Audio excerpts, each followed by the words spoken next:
So, hello everybody, and I feel really emotional about being here, and I'm really happy to share with you a little bit of my personal experience. I want to thank Professor Morosetti for this opportunity, and I'll start. My journey with chronic disease can be divided into three main stages: the initial clash, the awakening, and finally the mature approach. The first impact was traumatic. It hit me at a time in life when I least expected it. I was very young and accompanied by a deep lack of knowledge, both about illness and about myself as a person and as a patient. I was just in my early 20s. The internet wasn't widely used yet, and information, even from doctors, was harder to come by and much less personal than it is today. Back then, it wasn't easy for anyone to truly empathize with those living a chronic illness. Despite that, I placed my complete trust in the people caring for me. I kept going with as much faith as I could muster. That means even the doctors. Living with a chronic illness at a young age means giving up on many things: opportunities, dreams, and relationships. Life starts to look like an endless uphill climb, and you're forced to grow up quickly, learning to manage your diet, your time, and especially your energy, or what is left of it. In those years, I often felt pushed to the margins, isolated, and both emotionally and socially. And yet, right in the middle of that difficult period, I chose to embark on something far bigger than myself: a pregnancy.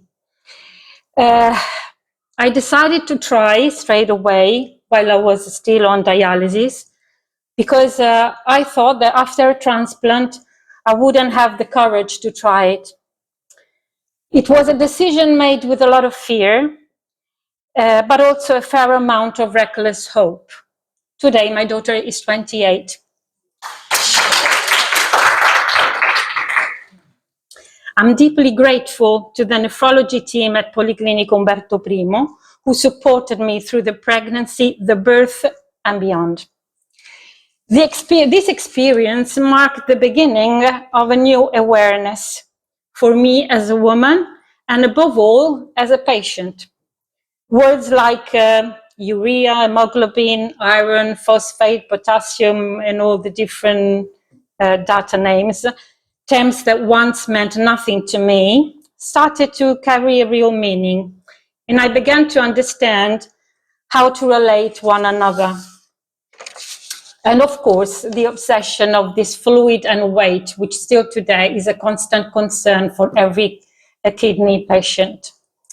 Many things, however, can only be understood after you've lived through them, when the present has changed and you can look back with new clarity.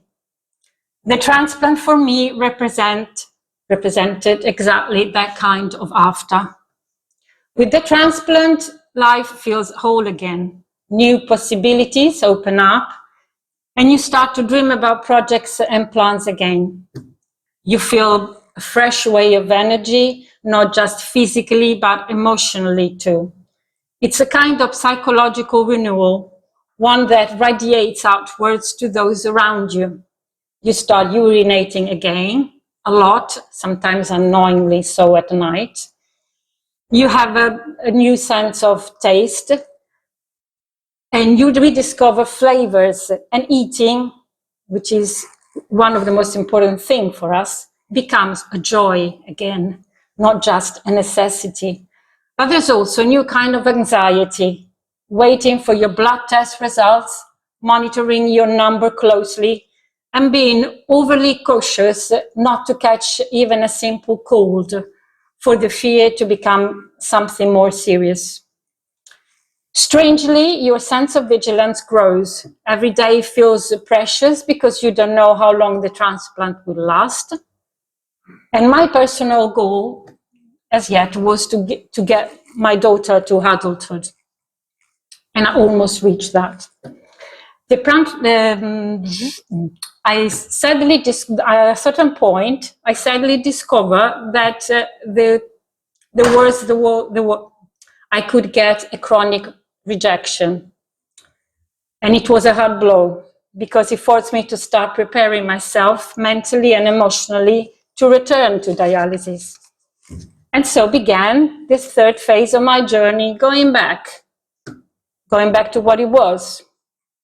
Even though I knew it was coming, it was still a shock.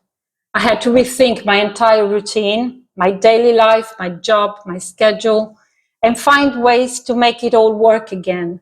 But I also realized something important, that life can feel lighter if we stop fighting the illness and instead let it teach us something. After 12.5 years, returning to dialysis was at that moment the best choice I could make. It's what allowed me to keep me living, to keep me alive. For some, dialysis is a temporary phase before a new transplant. For others, it becomes a permanent reality due to more complex conditions. In this second round of dialysis, I started to observe myself more carefully, almost like a personal experiment. I became more mindful of my diet, explored some complementary therapies, and reflected more deeply on my own health. And it made a difference.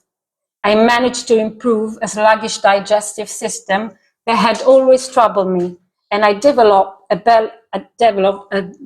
healthier and more cautious relationship with fluid intake. The experience I've had helped me grow. They've made me more mature, more grounded, and better able to find a balance. Diet, especially, remains a cornerstone of living well with chronic illness. It's important to understand that giving up certain food, certain habits, or changing our habits completely, it's an opportunity to live better and more suitable life in our condition. Unfortunately, healthcare system still has many shortcomings in this area. Far too often we are left on our own with doctors who are not well trained in nutrition and a complete lack of psychological support. Those returning to dialysis are rarely offered a psychologist or a support figure to help them adjust to this new reality. Although kidney patients are an expense for the NHS, they continue to be as a guaranteed source of income for doctors, for clinics, and for the entire pharmaceutical industry.